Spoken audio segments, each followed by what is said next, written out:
I don't have a link in bio or a link in description. I don't have an affiliate link, but if you actually look at the book, I will have dozens of notes in here because I've read it again and again and again and again. Before I present it to you, I want to tell you a story. The way that I actually found this book is quite funny. I took on a client because I had a personal branding agency. And I remember taking on this client who had no idea about marketing. And he asked me whether I could help him grow his personal brand. And I said, yeah, sure. And he asked me, hey, do you actually know anything about marketing? I was like, yeah, sure. I'm not promoting this behavior, but it's what I did. I didn't have any idea about marketing, but I really wanted to have that client because I knew I could make him a lot of money. So I was like, yeah, sure, I would do that. Just give me a percentage of the amount of money that I'll make you. I wasn't making huge promises neither or any income claims, but I didn't have any idea about marketing or how to sell via a personal brand. And I remember hopping off that call and just sweating and shivering because I knew I closed that deal, but I didn't know anything about marketing.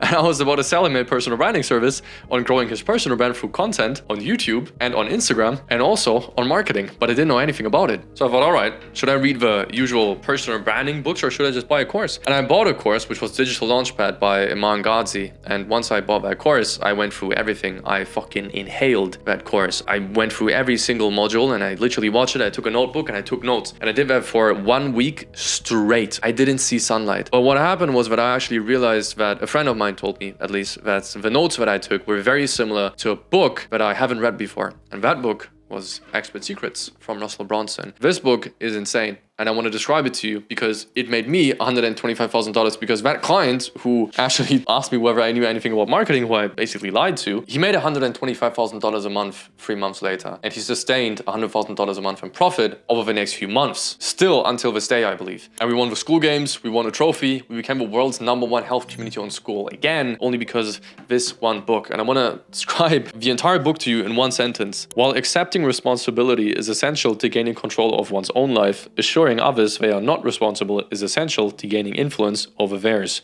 One need look no further than politics to see this powerful game played at its best.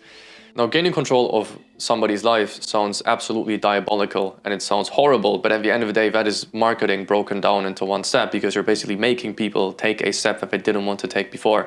So you are controlling one's life. You dictate in which direction they move their life, especially if you're selling multi-$1,000 products, coachings, consultings, or whatever. So you are basically taking control of their life. And it only becomes diabolical if your product sucks. But if you have a good product, it's not diabolical because you're controlling one's life, but you're helping them form a good life. Now, the question is, how do you do that? People will do anything for those who encourage their dreams, justify their failures, allay their fears, confirm their suspicions, and help them throw rocks at their enemies.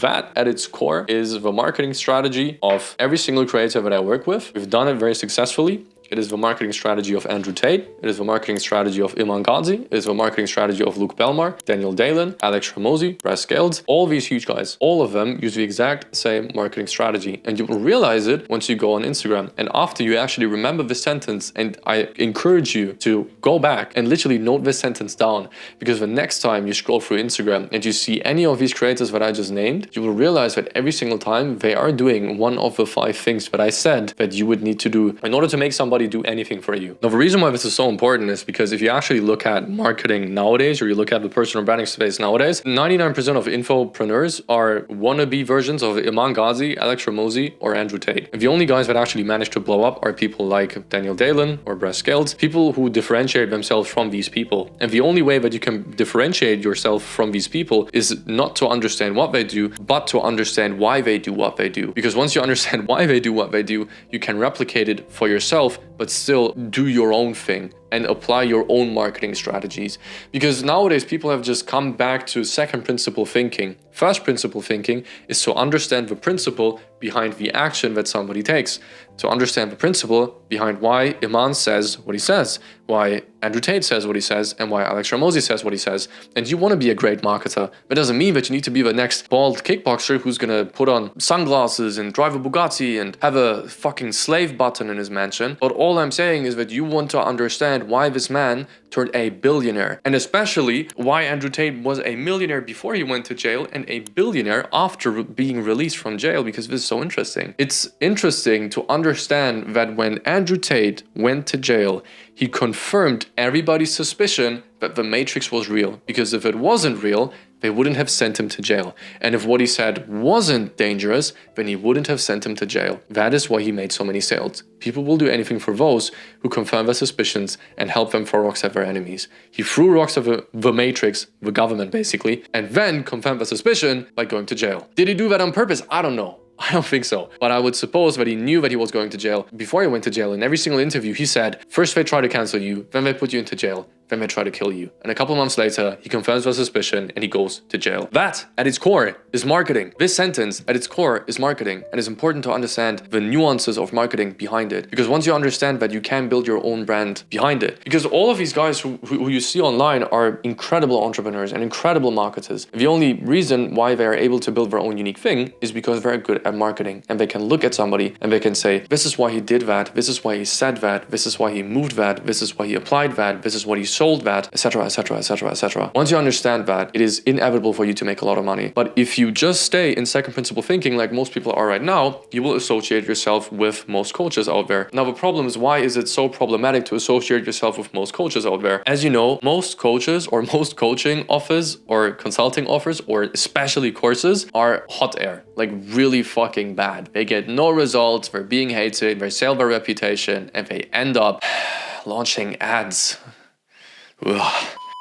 But regardless of that, you don't want to be that person. And especially, you don't want to look like that person. But if everybody fits into these three buckets and everybody copies from Iman and Alex Hormozi and Andrew Tate, what happens is, if you now also copy what they do, you will do the exact same thing like this entire layer of wannabe Imans who all copied Iman, and you will all look like these guys who get no results for their clients. Just seem completely fucking salesy. Honestly, there is shit that I know, but I'm not even allowed to say in front of a camera, because if I would say it, I would leak the entire marketing strategy of one of these big guys. And then once I am one of the big guys, which I will be one day, they won't want to talk to me. And you want to have advice from these people. A lot of people nowadays shoot against the big guys. They shoot against Iman, they shoot against Andrew Tate, but it's like, you don't want to do that, man. Like, they will blacklist you and they will ruin your life. And the core message of this book is just that you can change a human being's complete paradigm. And when you can change a human being's complete paradigm or complete belief system, you will fully understand how to turn somebody from a viewer into a buyer. Because a lot of people nowadays tell you that you need to niche down, and you need to niche down in order to sell something on social media. That's a complete lie. Why would you need to niche down? Why are the guys who make the most money, I'm talking the Alex Hormozis and the Andrew Tates and the Iman Ghazis, why are they so broad? And yet everybody tells you to niche down. Even Iman says that, but I don't agree with it at all. If we look at people who didn't broaden up, who were completely niched, like for example consulting.com, meaning Sam Ovens, this guy made $37 million through selling courses, but only $7 million of that was profit. I'm not here to hate, but that's problematic. That's what happens when you niche down too much, because you think, oh, this is how social media works, I gotta target the perfect audience, but that's not true. You can target an audience that contains the niche. For example, instead of making a video about how to set more appointments or how to have a higher conversion rate on your sales calls as a coach, you can just make a broad video on how to have a higher conversion rate on a sales call. Now, does that mean that you're not going to attract coaches? Of course you will, but you might attract an audience of 100,000 people, of which 20,000 people are coaches, instead of an audience of only 20,000 people. Now you have 80,000 people left, who could be employees, who could be people who spread your name, who could be people who spread your great reputation, or people whose belief systems you can change so that every single internal belief that they have that holds them back from using your solution, which is why they're not a coach or why they're not your ideal buyer, will basically be eliminated so that these people turn into your ideal buyer. Like for example, Iman Ghazi did it. You look at Iman Ghazi, this guy sold an SMMA product, but he never actually talked about SMMA. Sounds crazy, but that's the reality of online business. He talked about dating, he talked about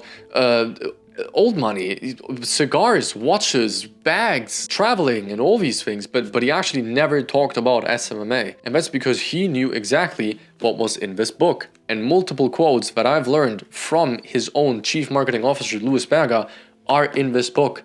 So these guys apply everything that is in here, and these guys made $100 million selling info. So if you want to get into info, this is the book. Because at the end of the day, it's like whether you hate this man or love this man, even if you don't like Andrew Tate or you don't like Alex Hormozi, at the end of the day, they completely shaped what we believe in and what we don't believe in. And if you want to do the exact same thing, buy this book. I want to thank you for your time, and I'm glad that I could help you today. Bye-bye.